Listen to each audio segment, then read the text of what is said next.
Alguma vez na sua vida você deve ter lido um livro ou assistido a um filme que pelo menos mencionava a Santa Inquisição, como O Nome da Rosa e Joana d'Arc, por exemplo. Mas você sabe o que realmente aconteceu nesse período tão assombroso da história? É sobre isso que a gente vai falar hoje, então pega a sua xícara de café, o seu pãozinho com manteiga, puxa uma cadeira e senta aí que eu vou te contar tudinho.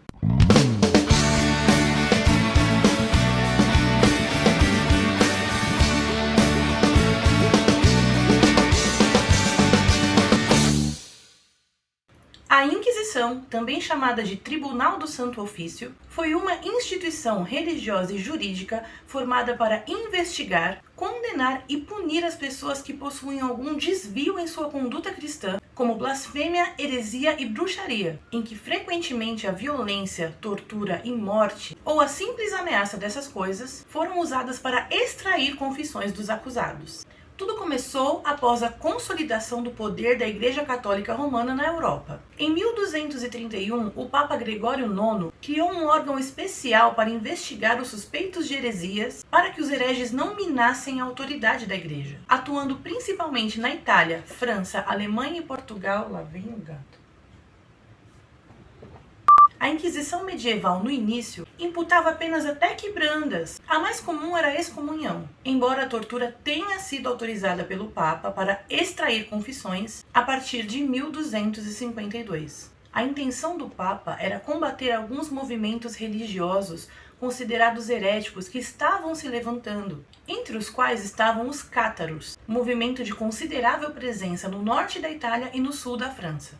Os cátaros, termo que significava bons homens, acreditavam que existiam dois deuses, um bom e o outro mau, que acreditavam ser o próprio Satanás, o criador do mundo físico do Antigo Testamento.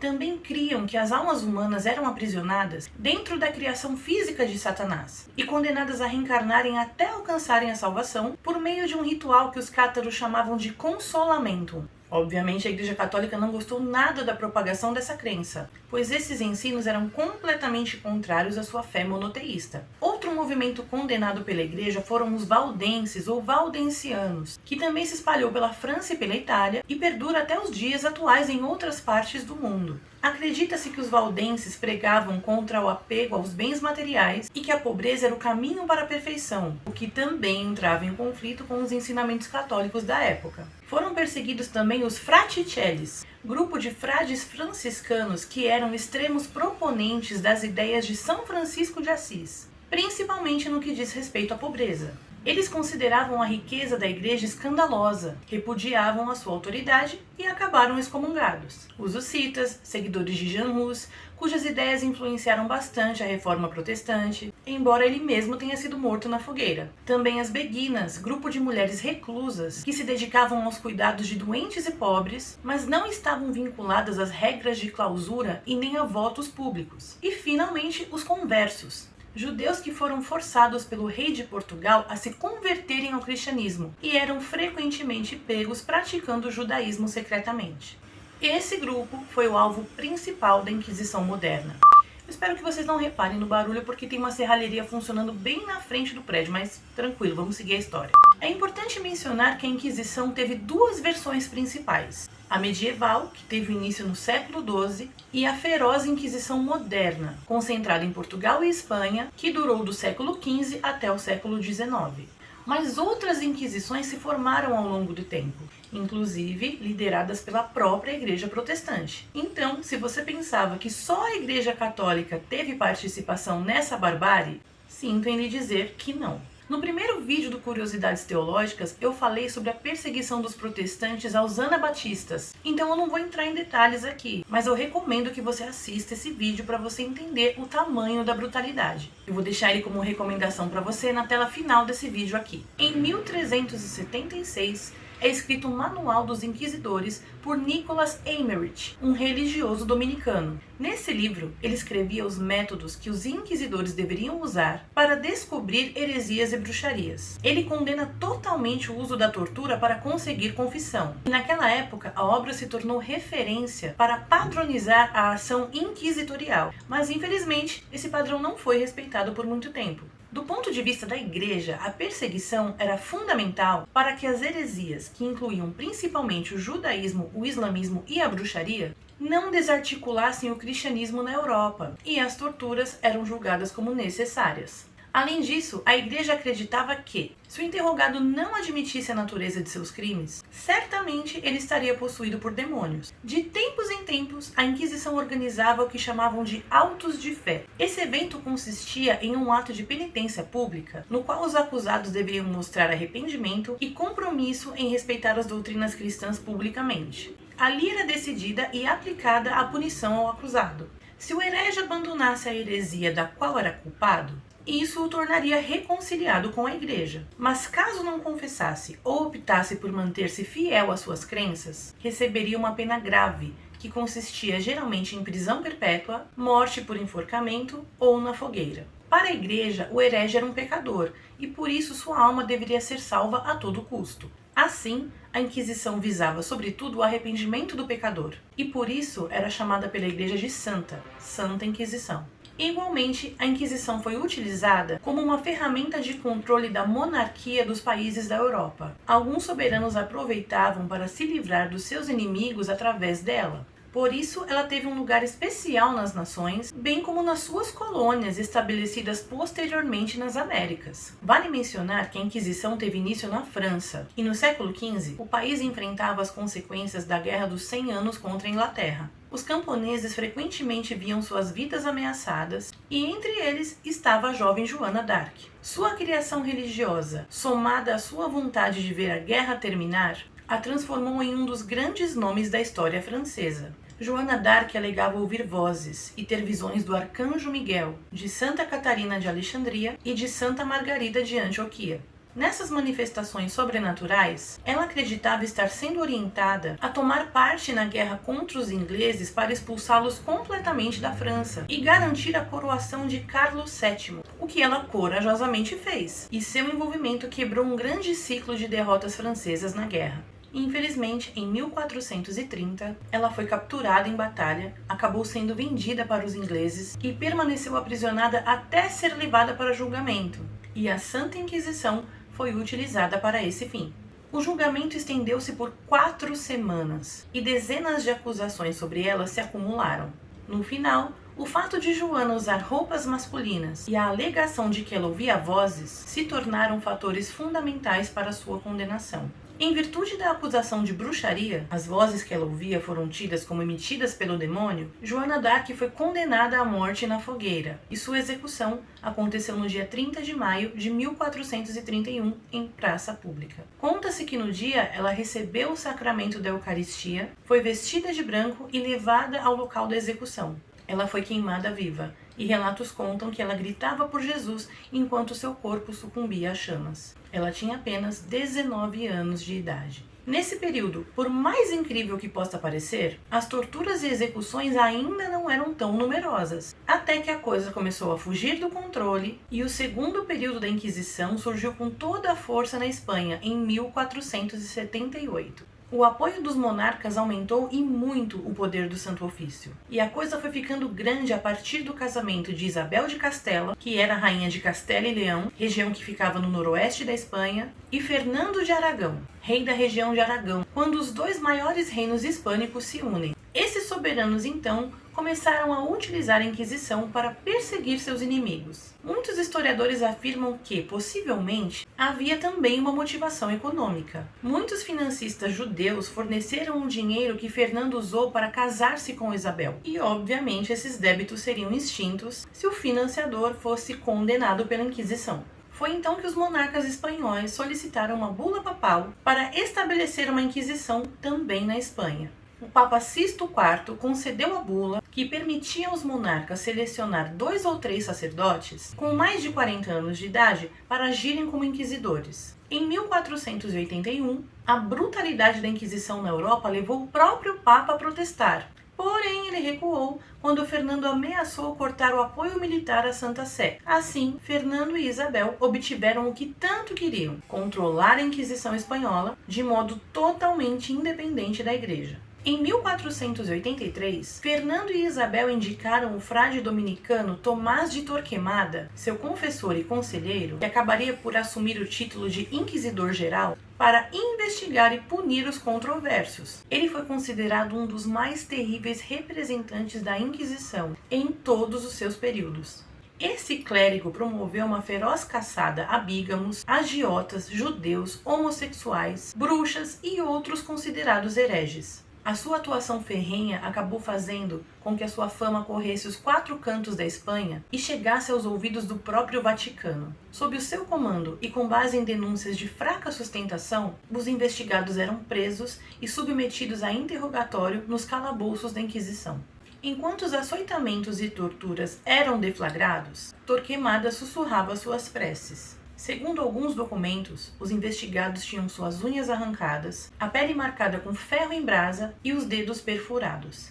Mulheres acusadas de bruxaria eram despidas à procura de tatuagens com símbolos diabólicos. Torquemada acabou sendo visto com desconfiança e repúdio pelos dirigentes religiosos da época. Segundo estimativas, através de seus métodos de investigação, cerca de 10.000 pessoas teriam sido condenadas à fogueira, mas alguns estudiosos consideram esse número exagerado. Após ignorar os pedidos de moderação da Igreja, ele acabou afastado de suas funções. No total, mais de 13.000 pessoas foram julgadas entre os anos de 1480 e 1492. Nesse último ano, os reis católicos emitiram o Decreto de Alhambra sobre a expulsão dos judeus de todas as terras de seu reino. Os judeus teriam até o dia 31 de julho do mesmo ano para escolher entre aceitar o batismo ou deixar o país para sempre, embora lhes fosse permitido levar consigo todos os seus bens, desde que não fossem ouro, prata ou dinheiro. A punição para qualquer judeu que não se convertesse ou não saísse do país seria a execução sumária. A razão dada para justificar essa medida foi a recaída de muitos cristãos devido à sua proximidade com os judeus, que, de acordo com a Igreja, os seduziam e os mantinham no conhecimento e na prática do judaísmo. Os judeus que se recusaram a negar a sua fé tiveram que vender tudo o que não podiam carregar, suas terras, suas casas, e certamente converter as suas riquezas em uma forma mais portátil era muito difícil. O resultado foi que grande parte da riqueza da comunidade judaica permaneceu na Espanha. Pesquisas recentes revelam que a Inquisição na Espanha, até o ano de 1700, realizou 44.674 julgamentos, dentre os quais 804 pessoas foram condenadas à pena capital. Na mesma época em que Torquemada comandava a Inquisição na Espanha, na Alemanha as coisas não estavam muito diferentes. Entre os anos de 1486 e 1487, foi publicado o famoso Martelo das Bruxas, o Malleus Maleficarum, pelos dominicanos Heinrich Kramer e James Sprenger, em cumprimento à bula papal de Inocêncio VIII sobre a criação de um manual de combate aos praticantes de heresias. Esse documento virou livro e tornou-se o guia dos inquisidores pelo restante do século XV e nos séculos seguintes. O Malleus Maleficarum possuía 256 páginas escritas em latim e, sem dúvida, é a enciclopédia e o manual jurídico mais abrangente já criado para provar que as bruxas eram reais e que deveriam ser mortas. Nos séculos XVI e XVII, com mais de 30.000 exemplares impressos, o Martelo das Bruxas espalhou-se pela Europa como uma praga e, com o tempo, as ideias macabras do livro chegaram ao Novo Mundo, as Américas. A maior inovação na obra de Kramer foi justamente atribuir exclusivamente à mulher a condição de bruxa, o que inicialmente não foi aceito pelos seus contemporâneos. Para ele, não existiam bruxos. Os homens que praticavam magia eram chamados simplesmente de supersticiosos e recebiam um tratamento totalmente diferente das mulheres, que supostamente praticavam as mesmas coisas. O Martelo das Bruxas procurava, de forma sistemática e abrangente, descrever as bruxas, seu caráter e comportamento, e ainda expor um resumo das medidas legais e espirituais a serem usadas contra elas. Portanto, estudiosos acreditam que, diferentemente da Inquisição no resto da Europa, na Alemanha o alvo principal era mesmo as bruxas. Nenhum tratado anterior foi tão enfático em mostrar o sexo feminino como um instrumento satânico como esse, e pode com certeza ser considerado um marco na demonização da mulher, expondo-a a perseguição e castigo. Vejam esse trecho do livro em que Kramer deixa bem clara a sua opinião sobre as mulheres. Há 3 coisas insaciáveis: 4 mesmo que nunca dizem basta. A quarta é a boca do útero, pelo que, para saciarem a sua lascívia, copulam até mesmo com demônios. Poderíamos adiantar ainda outras razões, mas já nos parece suficientemente claro que não admira ser maior o número de mulheres contaminadas pela heresia da bruxaria. E por esse motivo, convém referir-se a tal heresia culposa como a heresia das bruxas, e não a dos magos, dado a ser maior o contingente de mulheres que se entregam a essa prática. E abençoado seja o Altíssimo, que até agora tem preservado o sexo masculino de crime tão hediondo. Como ele veio ao mundo e sofreu por nós, deu-nos a nós homens esse privilégio. Ao final do período da Inquisição, o martelo das bruxas havia ajudado a enviar cerca de 60.000 pessoas à morte, mulheres sendo a maioria. Obviamente, o livro não inventou a caça às bruxas, já que a prática já estava presente na sociedade mais de um século antes. Porém, nenhum livro sobre o assunto foi mais lido e mais debatido quanto esse. Com o mesmo intuito das outras inquisições, teve início a Inquisição Portuguesa. Em 5 de dezembro de 1496, por consequência de uma cláusula presente em seu contrato de casamento com a princesa Isabel da Espanha, Dom Manuel I, rei de Portugal, assinou uma ordem que obrigou todos os judeus, inclusive aqueles que anteriormente já tinham sido expulsos da Espanha, a escolher entre deixar Portugal ou se converterem ao cristianismo. Contudo, o número de conversões voluntárias foi muito menor do que o esperado, e o rei decidiu fechar todos os portos de Portugal, exceto o de Lisboa, para impedir a fuga deles. Em abril de 1497, foi publicada uma ordem para que no domingo de Páscoa fossem retirados à força todos os filhos e filhas dos judeus que tivessem escolhido deixar Portugal ao invés de se converter. Todas essas crianças menores de 14 anos de idade foram tiradas de seus pais e então distribuídas pelas vilas e cidades do país para serem educadas segundo a fé cristã, não se sabendo quantas conseguiram um dia retornar às suas famílias biológicas. Em outubro de 1497, os judeus que não fugiram acabaram arrastados à força para a pia batismal. Com essas medidas, surgiram então os chamados cristãos novos, o que na época era considerado um problema de ordem social. Isso resultou no massacre de Lisboa no ano de 1506, quando milhares desses judeus novos convertidos foram mortos por uma multidão de cristãos genuínos. Quer dizer, genuínos, né? Enfim. Acusados de serem a causa da seca, fome e peste que assolavam o país. Muitos cientistas foram perseguidos nessa época, censurados e até condenados por defenderem ideias que eram contrárias à doutrina cristã. Um dos casos mais conhecidos foi o do astrônomo italiano Galileu Galilei, que foi condenado por afirmar que o planeta girava em torno do Sol.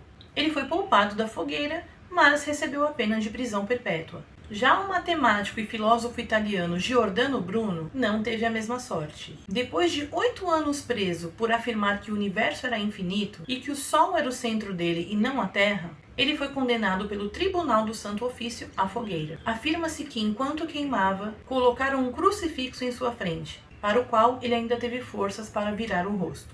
As mulheres também foram alvo de intensa perseguição em Portugal. Os inquisidores consideravam bruxaria todas as práticas que envolviam cura por meio de chás ou remédios elaborados a partir de ervas e outras substâncias naturais. As bruxas medievais, que nada mais eram do que conhecedoras do poder curativo das plantas, receberam por esse mesmo motivo tratamento cruel e violento. É preciso mencionar que em todas as épocas da Inquisição, geralmente as acusações eram feitas pelos motivos mais descabidos que se possa imaginar. Por exemplo, quem não comia carne de porco ou estivesse usando toalhas limpas no início do dia do sábado, imediatamente era acusado de praticar o judaísmo secretamente. Já as mulheres, simplesmente ter um gato em casa ou sonhos incomuns já fazia com que corressem o sério risco de serem queimadas vivas. Além disso, era necessária apenas a denúncia de 1 ou 2 pessoas para que o acusado fosse levado sob custódia pelos inquisidores, mesmo sem nenhuma prova contra ele. Inevitavelmente, a Inquisição também chegou nas Américas. Nos Estados Unidos, o caso mais notório foi o das Bruxas de Salem, cidade costeira no condado de Essex, no estado de Massachusetts, que na época era uma colônia inglesa. Entre fevereiro de 1693 e maio de 1694, mais de 200 pessoas foram acusadas de praticarem bruxaria, das quais 30 foram consideradas culpadas e 20 foram executadas. 19 delas por enforcamento, 14 mulheres e 5 homens, e uma por esmagamento com pedras, em que um homem teve o seu corpo pressionado pelo peso delas por recusar-se a confessar o seu crime. Ele agonizou por 11 dias antes de morrer.